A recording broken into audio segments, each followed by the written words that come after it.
wajah yang berbinar-binar, anak-anak yang ceria, itu memberikan suatu kegembiraan yang luar biasa bagi saya.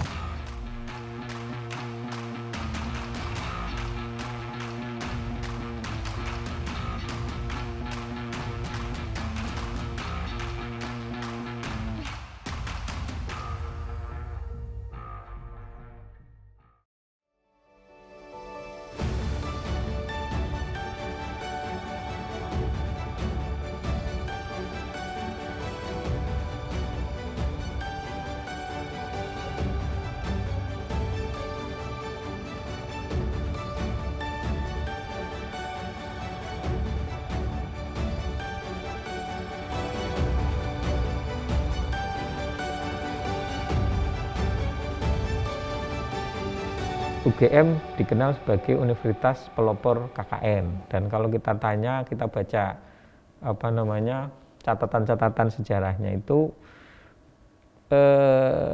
berangkatnya itu dari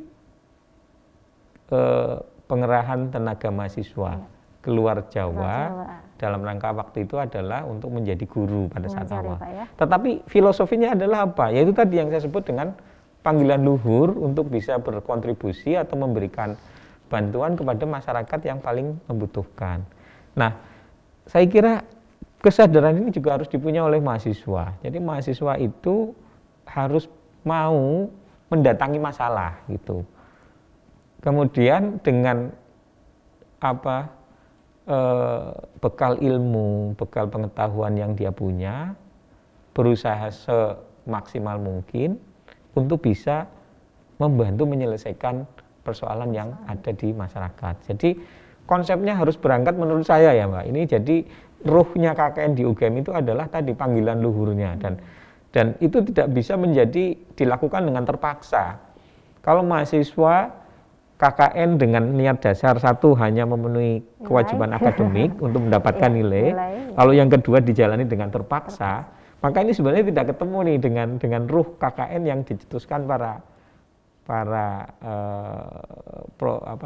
pionir-pionir KKN di UGM dulu gitu. Ini harus dilakukan dengan sepenuh hati, dilandasi dengan empati, dilandasi dengan nasionalisme, karena Indonesia itu tidak hanya di Jawa, saudara-saudara kita masih banyak yang di daerah-daerah yang sangat remote, mungkin dengan istilah 3T, ya datangilah mereka gitu. Datanglah mereka, dan tapi yang harus dijalani dengan suatu kondisi tadi empati dan sepenuh hati, dan merasakan bahwa Indonesia itu begitu luasnya, begitu beragamnya, beragam dari beragam macam, termasuk beragam masalahnya juga gitu. Nah ini yang menurut saya perlu dipahami oleh para mahasiswa yang akan menjalani KKN. Jadi kalau dengan nuansa itu ada suatu tanda petik sifat jiwa nasionalisme, jiwa patriotisme, dan juga ada suatu semangat, dan juga lebih penting tadi memenuhi panggilan luhur yang sudah dalam pengabdiannya ini.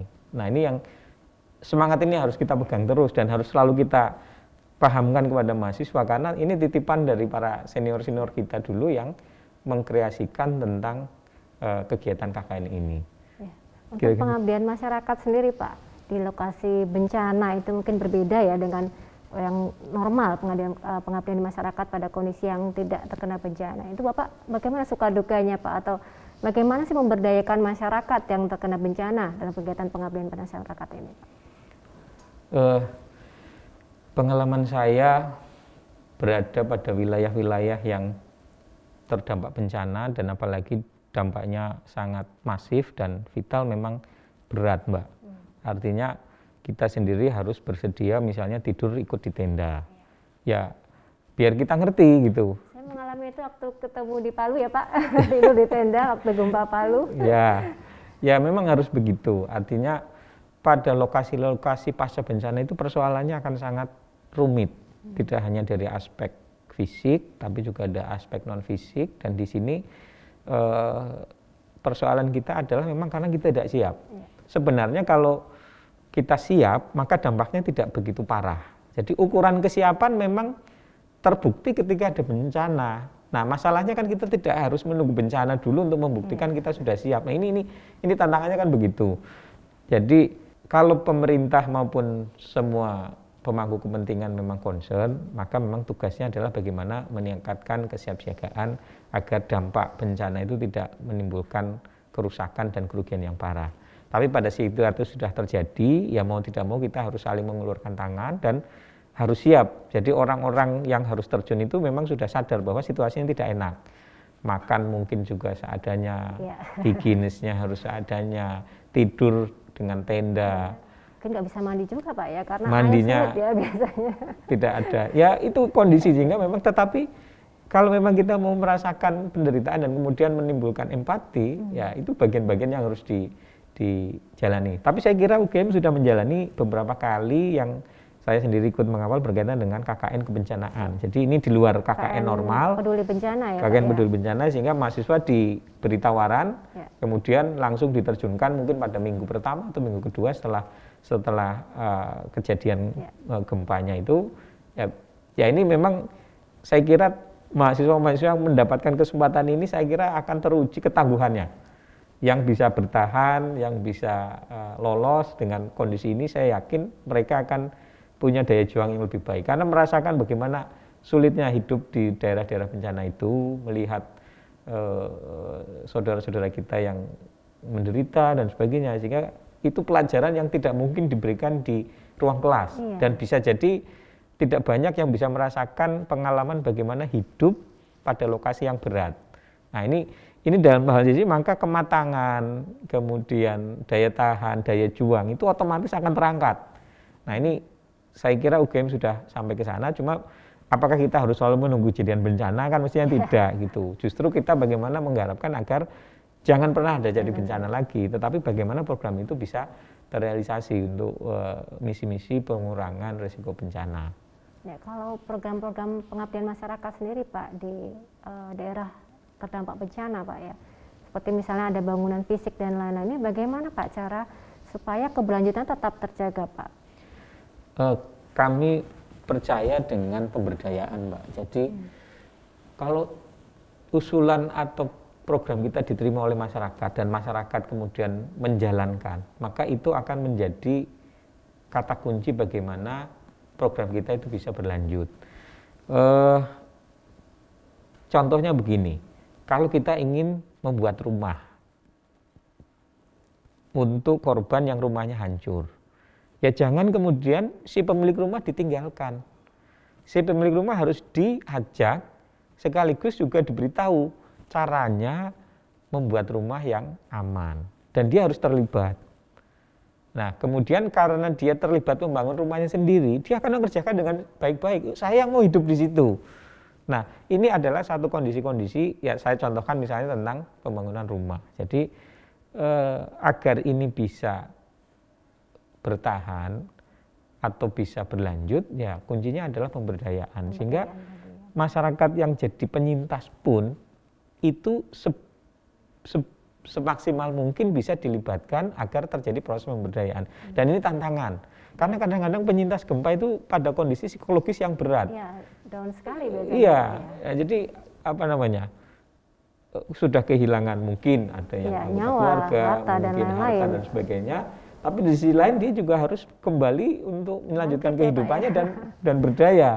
Nah ini memang tidak mudah gitu, dan ini memang perlu saya kira apa namanya kolaborasi dari berbagai pihak, mungkin dari bidang kesehatan, psikologi dan sebagainya, kemudian kami dari usaha teknik. Tetapi ya itu tadi, kalau kita mau bikin rumah agar rumah ini bisa berlanjut, ilmu yang diberikan bisa bertahan, ya si pengguna itu harus dilibatkan dan kemudian di-maintain gitu. Artinya harus ada suatu lembaga yang kemudian mengawal agar pemahaman-pemahaman yang sudah diberikan itu selalu dilatihkan kembali kepada orang-orang yang lain.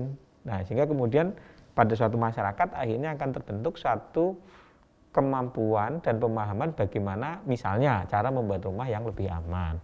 Nah tetapi ya sekali lagi tantangannya tadi tidak hanya memberi, tapi mereka juga diberdayakan tadi, ikut aktifkan di situ ya Pak. Ya? Nah ini perbedaannya di situ Mbak Dini. Kalau KKN di kondisi, ya kalau KKN di kondisi normal, mungkin tidak ada persoalan itu.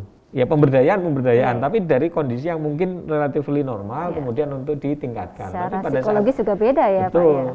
Pada kondisi kebencanaan itu orangnya secara psikologis sedang di bawah, mungkin belum tentu sudah pulih aja belum gitu. Tetapi pada sisi lain kita harus mengajak untuk bangkit. Nah ini menurut saya kekhasan pengabdian pada lokasi-lokasi pasca bencana di situ tantangannya. Dan ya mungkin 2 kali lipat atau 3 kali lipat lebih sulit gitu dibandingkan dengan misalnya kegiatan pengabdian pada situasi yang normal. Ya. Oke, ini terakhir nih Pak Ashar terkait dengan pengabdian di lokasi bencana. Ini kita tahun 2020 mengalami pandemi COVID ya Pak. Bagaimana nih, ada kejadian ini Pak di suatu lokasi yang terkena bencana dan juga pada saat COVID ini. Bagaimana Bapak membangun di sana Pak? Kemarin kita punya bencana pada saat terjadi COVID, yaitu banjir di Kalimantan Selatan dan kemudian gempa di Majene kan. Itu kami di UGM juga beberapa kali mengadakan pertemuan dan ternyata persoalan untuk mengirim personil, menerjunkan tim itu sebenarnya juga tidak mudah. Dan ternyata juga setelah berapa lama dari alumni Kagama yang chapter untuk kebencanaan ini sudah mengirim ke sana, alhamdulillah tetap bisa berjalan walaupun tidak maksimal dibandingkan pada saat kondisi normal, karena kita bisa menerjunkan banyak orang. Sehingga memang untuk UGM sendiri kan ada aturan dari universitas berkaitan dengan kondisi COVID ini, sehingga kita tidak bisa banyak. Tetapi kuncinya memang itulah, kalau kita tidak siap. Nah, pada setiap kondisi suatu wilayah, kalau situasinya tidak siap, ya akan semakin repot, ditambah lagi dengan kondisi COVID seperti ini. Ya, kita tetap berkontribusi Bu Rini, lewat alumni yang ada di sana, lewat alumni Kagama Pusat dan sebagainya. Tetapi memang bisa dikatakan sangat terbatas. Tetapi memang kuncinya kalau lokasi siap dan kemudian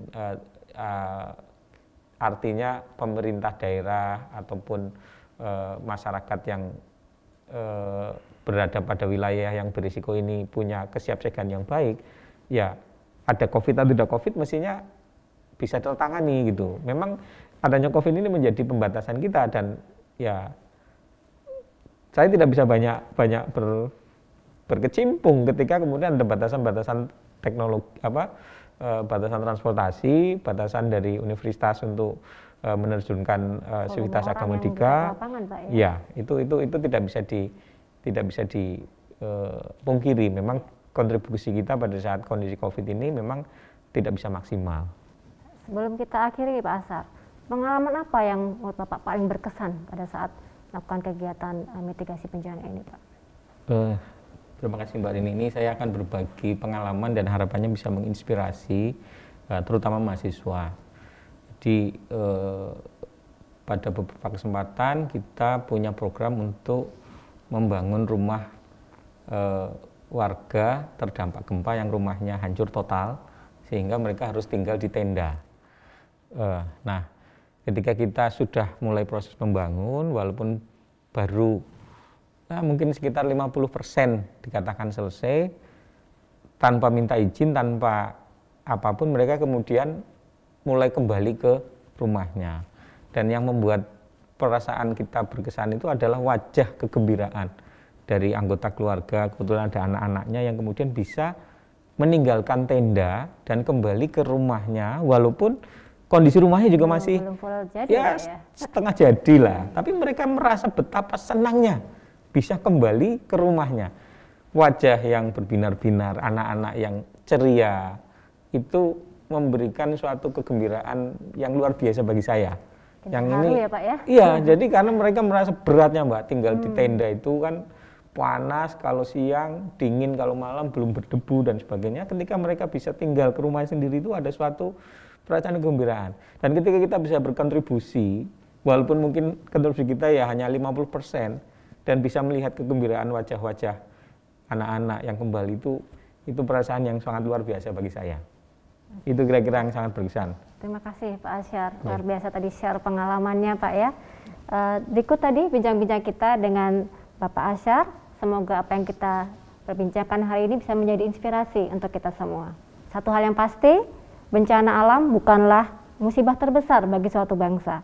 Musibah terbesar jika masa itu sudah tidak memiliki rasa kemanusiaan sesamanya dan hilangnya jiwa mengabdi untuk bangsa. Saya, Rini Pujiati, undur diri dari acara UGM Talks. Sampai bertemu di UGM Talks berikutnya. Wassalamualaikum warahmatullahi wabarakatuh. Salam.